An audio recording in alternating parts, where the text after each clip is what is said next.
I'm Matthew Griffith, Deputy Fire Marshal for the City of Indio, and this is Report on Conditions.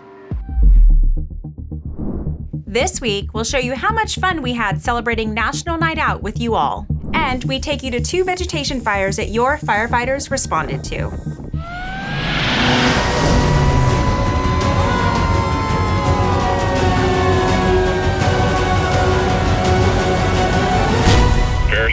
Engine 1 with Report on Conditions.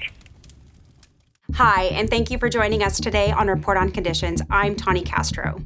We're starting off this week with a tour of Fire Station 1 here in Paris. Let's learn a little. Hi, my name is Firefighter Ashton Smith. This is Station 1, Paris, also known as headquarters. Come take a look inside. Here at Station 1 is a very unique station where we house multiple people, up to 20 people. On a regular day, we house about 10. It's a very unique style, open barracks, so everyone sleeps in the same room. We have it divided between company officers and dozer operators, as well as the crew quarters. And we have our gym integrated into it as well. A big open kitchen, a walk-in fridge, a walk-in freezer. So behind us, we're gonna find where we keep our apparatus as well as our gear lockers. Pretty much everything we need to assemble us for a normal 24-hour shift goes up to 72 hours. So all our gear, ice chest, water, and then this is gonna be the company officer's side as well. All their gear that's stored when they go off of shift. We're in a busy part of fire season, but usually we'll find a full rack of hose, and then we'll have 2 apparatus here, as well as a battalion chief apparatus. So 2 type 3 fire engines will sit in here, and then we could have anywhere up to 3 if we have a covering strike team. So it gets pretty busy around here. We can also make our way into the offices where we do a lot of our paperwork. So in here is the captain's office. A lot of memorabilia we find in here from past engines and old engines that used to be here. There used to be a Type 1 fire engine housed out of here as well. They are now stationed out at 101. This is where you'll find the firefighters and the engineers doing their day-to-day, from everything from engine checkouts, engine maintenance, to firefighters logging their daily equipment up, and even EPCRs as well. There's a lot of history and a lot of time that's passed at this fire station. It was originally founded in 1937, so there's been a lot of changes to the compound as well as this building, but you can still find a lot of similarities to when the station was first built, and then over the years a lot of changes and updates and renovations have happened. But on the original footprint, you'll still find a lot of characteristics from the original fire station. That's it here at Station 1. Thank you guys for visiting, and see you soon.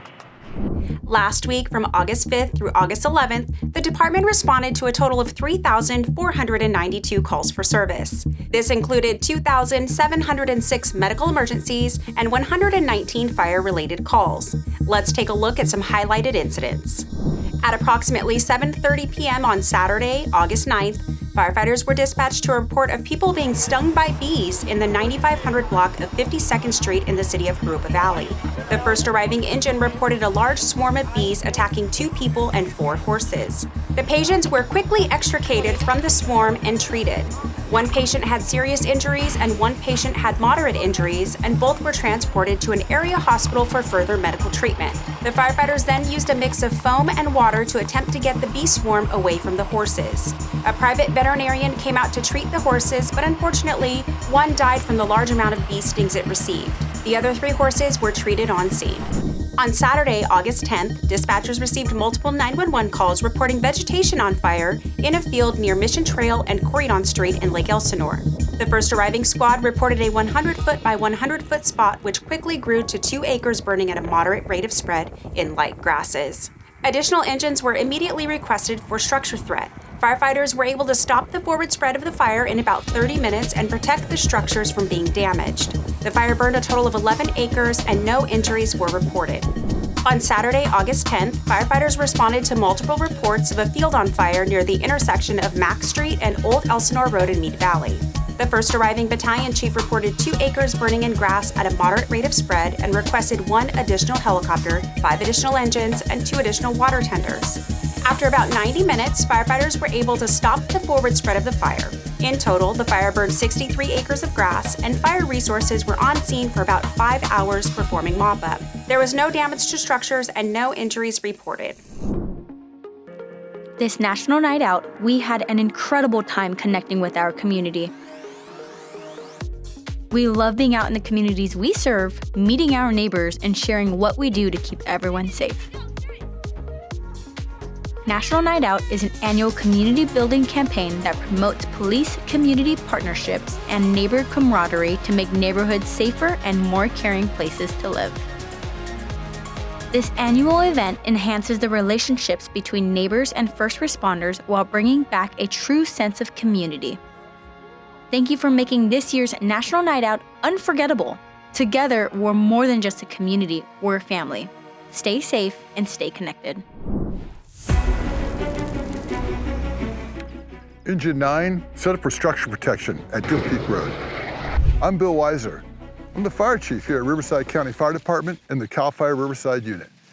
I'm here to remind all of our homeowners that we had a bit of rain this year, and that means our annual grass crop is thicker than we've seen over the last few. Please, let's work early at getting clearances around our home so your family's safe, my firefighters are safe. And for questions or instructions on being able to do that, visit our website at rvcfire.org.